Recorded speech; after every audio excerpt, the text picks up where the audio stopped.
এদিকে রামচন্দ্র সীতা দেবীকে বনবাসে দিয়ে খুবই মর্মাহত হয়ে পড়েছে। রাজ্য শাসনে আর তার মনোনিবেশ হচ্ছে না। এইভাবে চলতে চলতে একদিন তার কুলগুরু বশিষ্ঠ মুনি অযোধ্যায় এলেন রামের ভবনে। গুরুদেব বাড়িতে এলে কি হয়, তাকে পাদ্য অর্ঘ্য দিয়ে সম্মান জানানো হয়। তো সমস্ত কিছুই হলো। হওয়ার পর গুরুদেব বলছে, রামচন্দ্র, তোমাদের সবাইকে দেখতে পাচ্ছি, কিন্তু একজনকে আমি দেখতে পাচ্ছি না, আমার সীতামা কোথায়? রামচন্দ্র তখন মাথা নিচু করেছে। বলো, মাথা নিচু করে থেকো না, বলো আমার সীতামা কোথায়? তাকে দেখতে পাচ্ছি না কেন? রাম বলছে, গুরুদেব, আমি যে তাকে বনবাসে দিয়েছি। বনবাসে দিয়েছো কেন? আমার সীতামায়ের অপরাধ কি? কেন তাকে বনবাসে দিয়েছো? গুরুদেব, সারা রাজ্যময় ঘোষিত হয়ে গেছে সীতামা নাকি কলঙ্কিনী, তাই প্রজার বিদ্রুপ আমি সইতে না পেরে তাকে আমি বনবাসে দিয়েছি। তুমি ভুল করেছো, তুমি ব্রহ্ম হত্যার সমান পাপ করেছো, তোমার মুখ দর্শন করাও অপরাধ।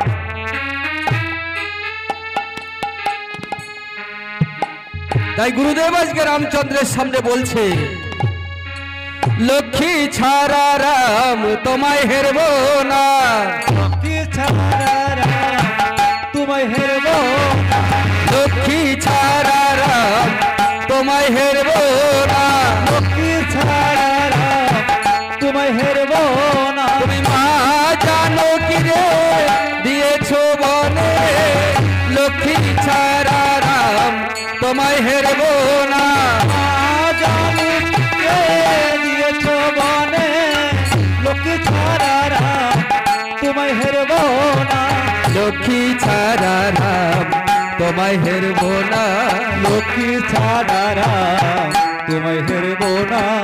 বাসি তারে দিয়েছো বনে, লক্ষ্মী ছাড়া রাম তোমায় হেরব না। গোপাল, সীতাকে দিয়েছো বনে, লক্ষ্মী ছাড়া রাম তোমায় হেরব না। গুরুদেব, তাহলে আমার এই যে পাপ, এই পাপ থেকে আমার মুক্তির উপায় কি? আপনি একটা পদ বলে দিন, এই পাপ হতে আমার মুক্তির উপায় কি? উপায় একটা আছে রামচন্দ্র।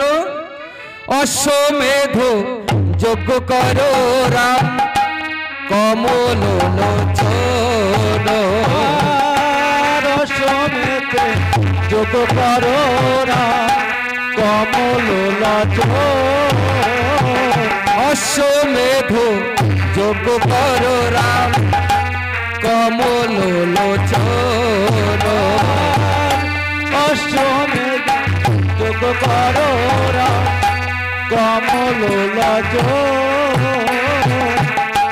ব্রহ্ম হত্যা হইবে মোচন, কমল লোচন, ব্রহ্ম হত্যা পাপ হইতে হইবে মোচন। বলি এই তো পাপের বিধান আছে, এই তো পাপের বিধান আছে, এই তো পাপের বিধান আছে, এই তো পাপের বিধান আছে। অশ্বমেধ যজ্ঞ করো রাম, এই তো পাপের বিধান আছে, অশ্বমেধ যোগ করো রাম, এই তো পাপের বিধান আছে। অশ্বমেধ যজ্ঞ করো রাম, এই তো পাপের বিধান আছে, অশ্বমেধ যোগ করো রাম, এই তো পাপের বিধান আছে। বলি এই তো পাপের বিধান। আহা, প্রভু গুরুদেব, অশ্বমেধ যজ্ঞ তো করবো, কিন্তু এই যজ্ঞে কি কি লাগে আমি তো জানি না। আমি সব বলে দেবো রামচন্দ্র, তুমি কোনো চিন্তা করো না। এই যজ্ঞ করতে লাগবে অষ্টম বর্ণীয় একটি ঘোড়া, যে ঘোড়া তোমার রাজত্বে নেই, আছে মেঘবর্ণ রাজার রাজ্যে অষ্টম বর্ণীয় ঘোড়া। তুমি আনতে পারবে না? পবন পুত্র হনুমানকে পাঠাও সেই অশ্ব আনবার জন্য। রাম আদেশ পেয়ে পবন পুত্র হনুমান চলে গেলেন সেই মেঘবর্ণ রাজার কাছে। সেখান থেকে বেছে বেছে একটি পুষ্ট দেখে অষ্টম বর্ণে অশ্ব নিয়ে চলে এলেন। এসে বলছে, গুরুদেব এই নিন। এখন কি করতে হবে? বলল, এই অশ্বের কপালে একটি জয়পত্র লিখে দাও। তাতে লেখো, সতী মায়ের সন্তান হয়ে যে জন করিবে অশ্ববন্ধন তাকে দেব আমি রাজ্যের সম। অসতী মায়ের সন্তান হয়ে যে জন করিবে অশ্ববন্ধন তাকে পাঠাইব আমি জমের ভবন। ইতি রাজা রামচন্দ্র। সতী মায়ের সন্তান হয়ে যে জন করিবে অশ্ববন্ধন তাকে দেব আমি আমার রাজ্যের সমান। আর অসতী মায়ের সন্তান হয়ে যে জন করিবে অশ্ববন্ধন তাকে আমি পাঠাবো জমের সদন। ইতি অযোধ্যার রাজা রামচন্দ্র। যাই হোক, সেই অশ্ব লিখে পাঠিয়ে দিল।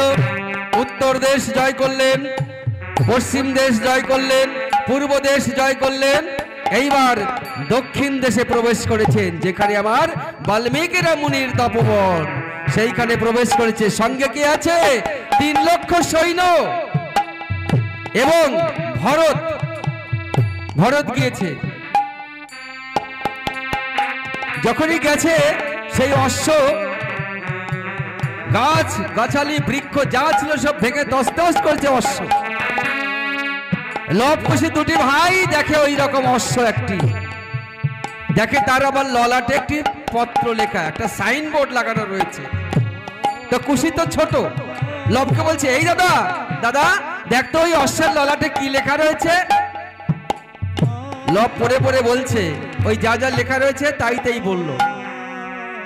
তখন কুশি বলছে, তাই নাকি? তাহলে এই অশ্বকে ছেড়ে দিলে আমরা তো অসতী মায়ের সন্তান হব। হ্যাঁ ঠিকই তো, তাহলে কি করা যায়? তবে তো ছাড়িব না অশ্ব বাদ শীঘ্র করি। তবে তো হারিব অশ্ব বাদ শীঘ্র করি। আর তবে তো ছাড়ব না অশ্ব বাদ শীঘ্র করি। বাদ শীঘ্র করি। এই যুদ্ধে জানা যাবে কার মা সতী। এই যুদ্ধে জানা যাবে কার মা সতী। আমরা জানিতে পারিব, জানিতে পারিব, জানিতে পারিব, জানিতে পারিব। কার মা কেমন সতী জানিতে পারিব। কার মা কেমন সতী জানিতে পারিব। কার মা কেমন সতী জানিতে পারিব। কার মা কেমন সতী জানিতে পারিব। আমরা জানিতে পারিব, কার মা কেমন সতী এই যুদ্ধে জানা যাবে। ঠিক আছে, স্বর্ণলতা দিয়ে সেই অশ্ব মা সীতার দোহাই দিয়ে বৃক্ষের সঙ্গে জড়িয়ে বেঁধে রাখলো। ওদিকে ভরত এসেছে, তাই তো এখনো পাচ্ছি না কারণ অশ্ব কোথায় গেল। বনের মধ্যে প্রবেশ করে দেখে ছোট্ট দুটি বালক সেই অশ্বকে আমাদের বেঁধে রেখেছে। ভরত 3 লক্ষ সৈন্য এসে বলছে, ওহে বালক, তোমরা আমাদের অশ্বকে বেঁধেছ কেন? ছেড়ে দাও, আমরা অশ্ব নিয়ে দেশে ফিরে যাই। অশ্ব ছেড়ে দেব? হ্যাঁ বোকা বালক, তোমরা তো বোকা। ছোট্ট দুটি বালক, জানো ওর কপালে কি লেখা রয়েছে? বলছে, জানি চালাক রাজা। ওহে চালাক রাজা, তোমার অশ্ব ছেড়ে দিতে পারি একটা শর্তে। এই যে বৃক্ষ লতা ভেঙেছে ছিঁড়েছে এইগুলো ভালো করে দাও, নিয়ে যাও। বলছে, তাই হয়? বলছে, হয় না, তাহলে ওই অশ্ব ছেড়ে দেওয়া যায় না। তাহলে যুদ্ধ করো, করো যুদ্ধ। তখন ভরত 3 লক্ষ সৈন্য নিয়ে লব আর কুশির বিরুদ্ধে যুদ্ধে দাঁড়িয়েছে। যুদ্ধে দাঁড়ালো রে লব কুশির সনে। যুদ্ধে দাঁড়ালো রে, যুদ্ধে দাঁড়ালো রে। বানে বানে যুদ্ধ হচ্ছে দেখো বাল্মীকি তপবনে। যুদ্ধে দাঁড়ালো রে লব কুশি সনে। আর প্রথমেতে বেড়া পাশবান ধনুকে জুড়িল। যুদ্ধে দাঁড়ালো রে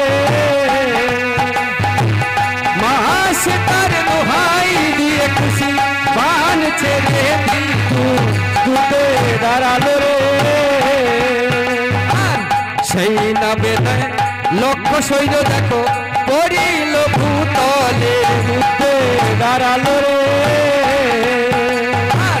তারপরে তখন খুশি কি কর্ম করি, যুদ্ধে দাঁড়ালো রে, পূর্ণচন্দ্র বাণের কথা খুশি মনে পড়ে গেল, যুদ্ধে দাঁড়ালো রে, আর বানে বানে যুদ্ধ হচ্ছে দেখো বাল্মীকি বনে, যুদ্ধে দাঁড়ালো রে, আর চন্দ্রকলা বাহানে বার ধনুকে ঝুড়ি, যুদ্ধে দাঁড়ালো রে, মা সীতার দোহাই দিয়ে খুশি বান ছেড়ে দিল, যুদ্ধে দাঁড়ালো রে, আর সেই না বানের মুখে দেখো আজি আসন আগুন জলে, যুদ্ধে দাঁড়ালো রে, সেই না বান পতিত হলো দেখো ভারতের বুকে, যুদ্ধে দাঁড়ালো রে, আর দাদা দাদা বলে ভরত